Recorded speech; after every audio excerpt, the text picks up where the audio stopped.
Now, welcome to another edition of Let's Talk Some Star Wars, where we're still in the process of grading and ranking some of the best story arcs from the Clone Wars animated series.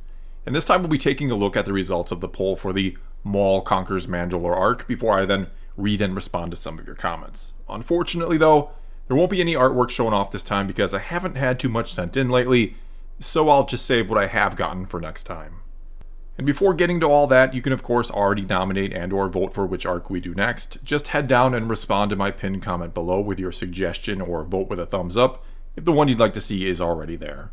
Whichever comment gets the most thumbs up in the next 24 hours or so will be the winner and the one we do next. Okay, so now let's get to the results of this poll, where we'll see that 77% of people thought the Maul Conquers Mandalore arc was amazing and gave it 5 stars. 19% then thought it was good and gave it 4. 3% of people thought it was about average, which then left 1% to say it's not very good and to give it 2 stars, and a final percent that gave it just 1.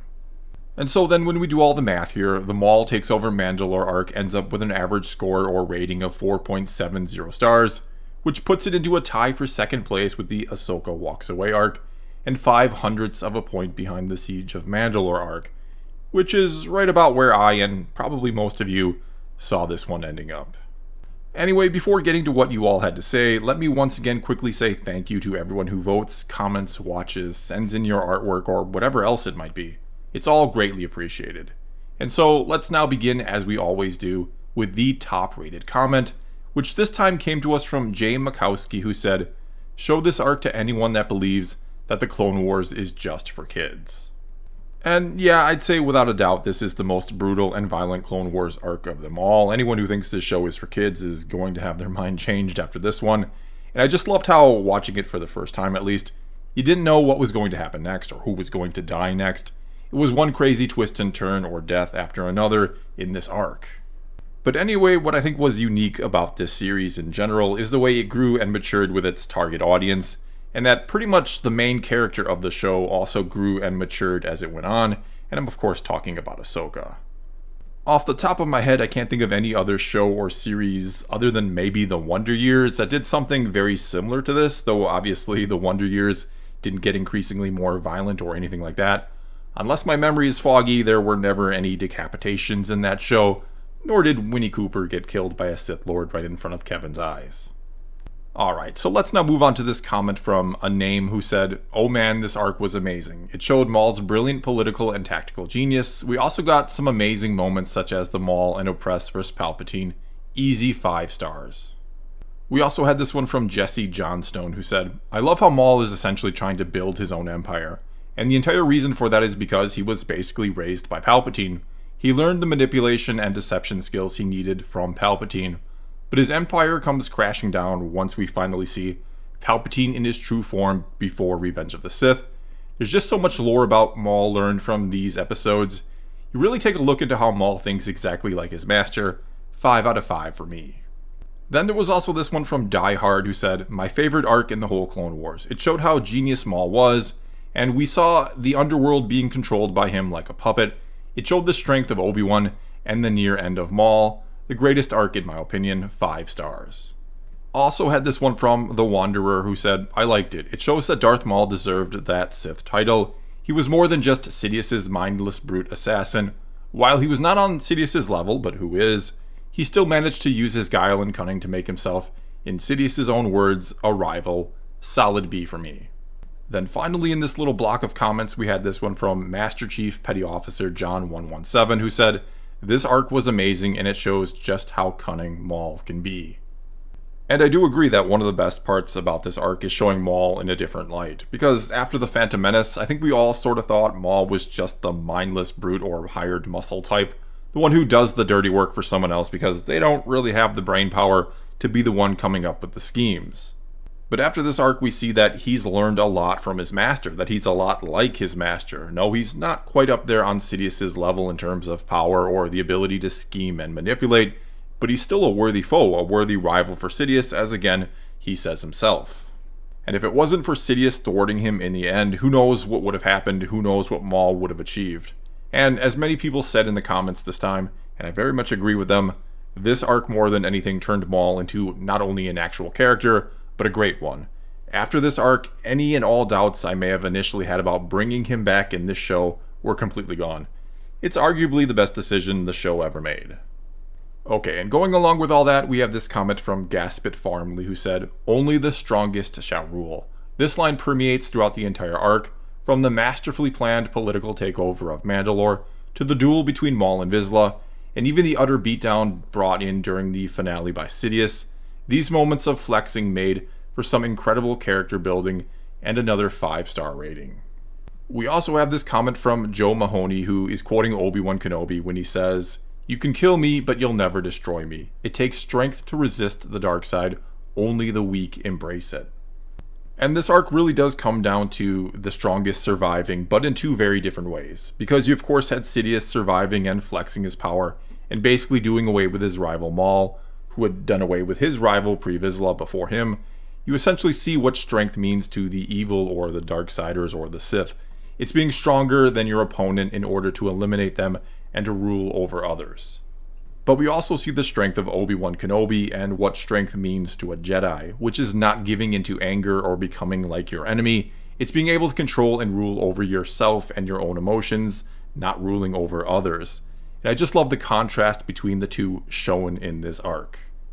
Moving on then, we had this comment from Maurice Isaac who said, "I nearly cried over Satine's death. Maul once again took away a loved one of Obi-Wan's, adding another layer of tragedy to his life, and made Maul's defeat at the hands of Palpatine later in the episode all the more satisfying to watch."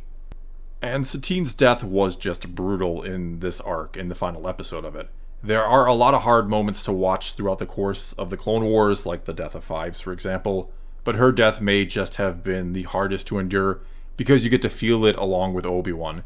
And though usually I hate it when villains make up some sort of lame excuse not to kill the hero when they have them captured, in this case I completely buy that Maul would let Obi-Wan live with this in order for him to suffer. Furthermore, and I know a couple people brought this up in the comments and I can't seem to find them right now, but could you imagine if this had been Maul killing Padme right in front of Anakin? The way he would have reacted to this, he probably would have raged until all of Mandalore was on fire. Anyway, moving on here, we have this comment from Toot Toot who said, "Amazingly written, very quotable, and just plain awesome. However, it seems to me that the people of Mandalore just switch sides after one very obviously staged attack. A random hazard appears and kills numerous Mandalorian guards, but soon as Death Watch arrives, super docile and easy to capture." We also then had this comment from Hai who said, "I always thought it was a little bit rushed how he took over everything. It was far too easy. Besides that, it was great." And yeah, I do agree things tend to feel like they happen a little fast in this arc. Everything just sort of works out and falls into place really quickly. And I do think it could have benefited from maybe having another episode in there to flesh things out just a little more. Yet at the same time, we do certainly get the gist of what's happening and why it's working. We don't need to see it or have it drawn out or explained better. But yes, an argument could be made it would make the arc feel a bit more rounded out, I guess, if there was a bit more to the actual takeover, or the plan to take over that, again, just sort of works out perfectly. Alright, and now let's get to just a few final comments, starting with this one from Anakin Skywalker himself, who wasn't a part of this arc but felt like commenting anyway, and had this to say. "This arc gave us two of the greatest duels in the entire franchise, Maul vs. Vizsla, which was a brutal fight to the death. It was the first time we ever got to see Mandalorian gear in action against a Force user. Then we got Sidious vs. Maul and Savage. I remember being shocked when the scene shifted from Mandalore to Coruscant, where we heard, 'Prepare my ship.' Maul and Savage become such a threat that Sidious got personally involved. Savage's death was tragic and pointless, but realistic." We also had this one from Bertrand Shaline who said, "A good arc, but this is when Savage Opress became a glorified extra, which is a bit of a shame. Still, Maul and Vizsla's duel is one of the best in all of Star Wars." And then this one from Flaming Arrow who said, "I was just rewatching this arc for the 17th time 5 minutes ago, and this poll came out. Anyway, it's definitely in my top 5 favorite arcs. I show this arc to people that say Clone Wars is a kid's show." Also had this one from Crimson Red 767 who said, "Was my favorite arc until the Siege of Mandalore. So now it's my second favorite. It's so amazing. Maul manipulating Pre-Vizsla and eventually defeating him. Him getting revenge on Obi-Wan. only to eventually lose it all and his brother to his former master. It reminds me of Icarus. He flew too close to the sun and eventually fell. Amazing arc. And finally here we have this comment from Connor Hughes who said, "This has to be the best story in the entire Clone Wars. Yeah, the Siege of Mandalore is good, but it is nothing compared to the complex themes and characters' motivations that are presented. The first episode during this arc showed Maul's aspirations and his hubris, but it also showed his intelligence. He quickly put a plan together to take over an entire planetary government while taking the reins of one of, if not the most powerful, neutral military factions in the war, and managed to get the galactic crime syndicates to pledge their allegiance to him while still focusing on the most important thing, revenge against Obi-Wan."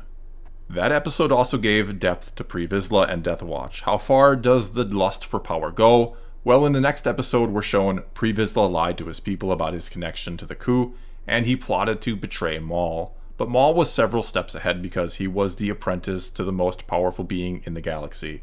This was the arc that really made Maul. In the first episode he showed his hubris, in the second episode he showed his cunning, and in the third episode he showed the full spectrum of emotions. The ecstasy of killing Satine in front of Obi-Wan, the fear of sensing his master and realizing he is not as powerful as he thinks, and loss.